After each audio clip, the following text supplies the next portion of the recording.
Hey everybody, and welcome back to IT in the Forge this week, where we're going to talk about RAM.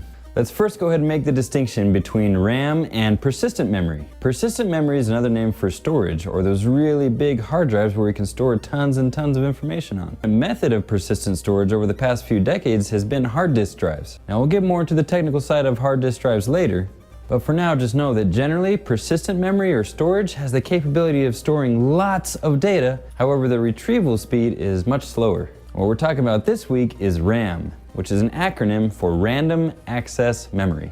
Now to explain what that name means, let's go ahead and look back at some of the earliest versions of RAM. In the 1940s and 50s, a technology called magnetic core memory was introduced. Now, although technically this is not RAM because it was supplanted by RAM in the 1970s, the general structure and way in which RAM stores information pretty closely imitates magnetic core memory. Let's first talk about that technology that's being used, magnets. And let's bring back another term we've been talking about, binary. Right, we've been talking about binary as electrical signals, right? Either being on for a 1 or off for a 0, right? Turns out magnets have a binary relationship we can exploit too. A magnet can either be positively or negatively charged. So knowing that, if we can detect what kind of charge a magnet has, whether positive or negative, we essentially have a 1 or a 0. And this is really all magnetic core memory was a ton of tiny little magnets that were either positively or negatively charged. Now the way these magnets were arranged were on a grid, and through some really clever use of wiring, any one of the magnets on that grid could be accessed by activating the 2 wires at its cross-section. And accessing that magnet meant you were either changing it to a positive or a negative charge, a 1 or a 0. Now this is essentially the way modern RAM works, except we're not using magnets anymore, we're using electricity. But much like magnetic core memory, what we have are a whole bunch of little electrical switches on a grid. And depending on what column and row you activate for that switch, you can turn it on or off, storing a single bit of information, either a 1 or a 0.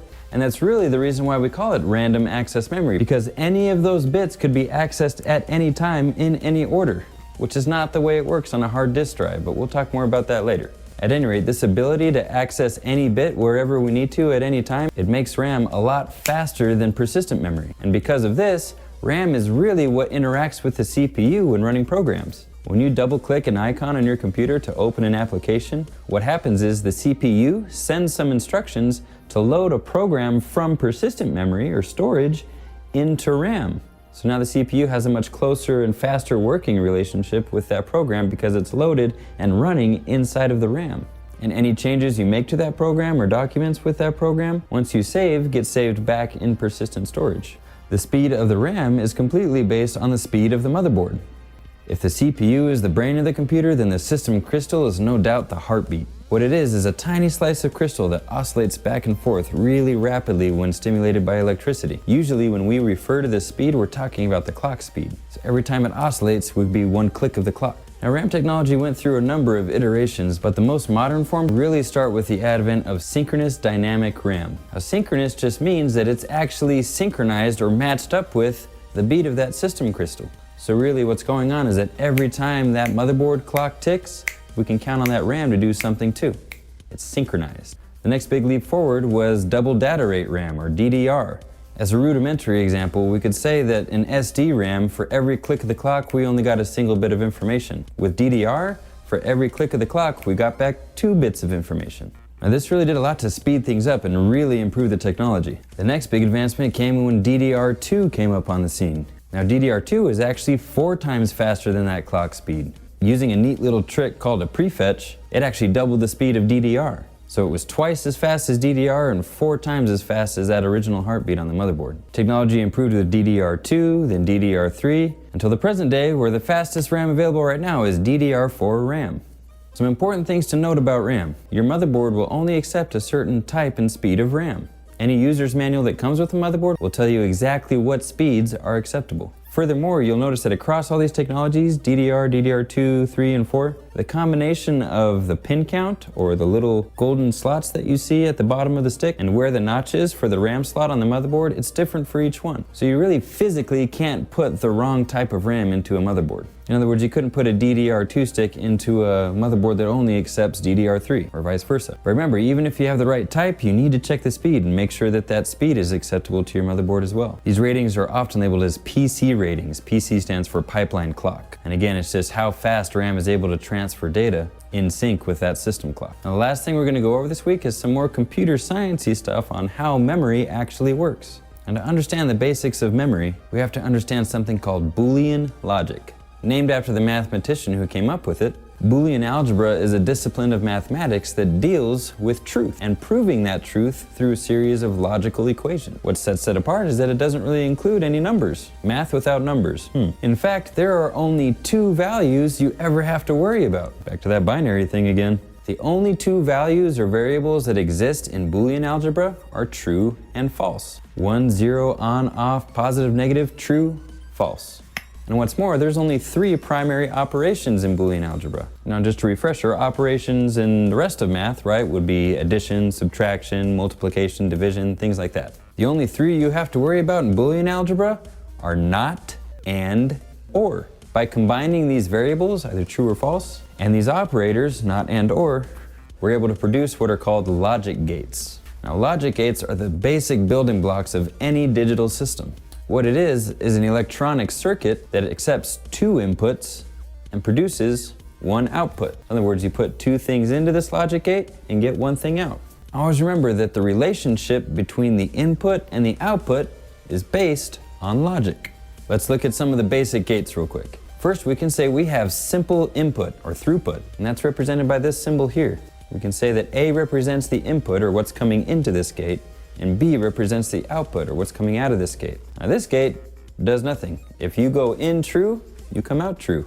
If you go in false, you go out false. Simple input. Let's look at our first operation, not. This right here is the symbol for not. Okay, we have our A and B examples again. In a not gate, A is going in true, but the output, B, is false. It inverts it. If it helps to think about it this way, you can think of these things as electricity, right? In other words, A has electricity flowing through it, but once it hits this not gate, the output is not producing any current.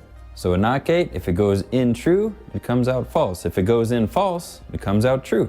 All right, now let's talk about the AND gate. An AND gate requires 2 inputs to produce 1 output. So let's switch some things around here. Let's say A and B are our inputs and Z is our output. We'll kind of work backwards from this one too. In order for Z, the output, to be true, then both A and B have to be true. So if A is false and B is true, then the output is false. If A is true and B is false, then the output is still false. If both A and B are false, output is false. But if A and B are true, or on or a 1, then the output is true. Similar to that, but a little different, is the OR gate. Just like the AND gate, the OR gate requires 2 inputs and produces a single output. However, in an OR, either A or B can be true for the output to be true. So if A is true and B is false, then Z is true. If A is false and B is true, then Z is still true. However, if A and B are false, then the output is false. If A and B are true, then the output is true. Now, these basic 3 gates can be combined in a myriad of different ways. Let's look at the 3 most common combinations. First off is the NOR gate. Now, the NOR gate really just means the not OR gate. In other words, it's an OR gate with a not at the end of it. So whatever that OR gate would produce, it just switches it at the end with a not. In this case, if A were true and B were false, the output would be false. Same thing goes for the NAND gate. It's a not AND gate. So whatever an AND gate would produce, just throw a not at the end of it and switch it, and you have an AND gate. So if A is false and B is true, then the output is still true. However, if A is true and B is true, then the output's going to be false. Now, the last one has the coolest looking symbol, and it's not really all that complicated either. An XOR gate is an exclusive OR gate.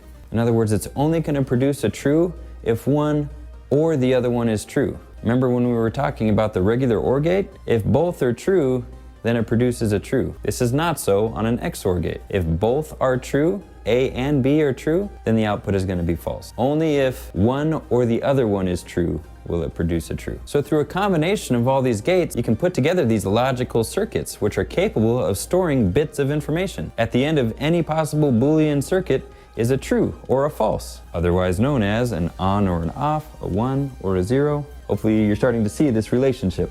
Now, the simplest form of memory in a computer is a logical circuit called a gated latch. And a gated latch can store a single bit of information. Now, a group of these latches together is called a register. Now, really early computers only had 8-bit registers, but as technology advanced, we moved on to 16-bit, 32-bit, and into modern computers that have 64-bit registers. So now computers can keep track of a lot more bits of information. Bits of information that can be moved around and manipulated by the CPU. The technology is absolutely fascinating. What we're able to do with tiny electronics absolutely blows my mind every time I start talking about it. I encourage you to look into it more, watch the supplemental videos this week. Thanks for stopping in and chatting about RAM, and we'll see you next week in the Forge.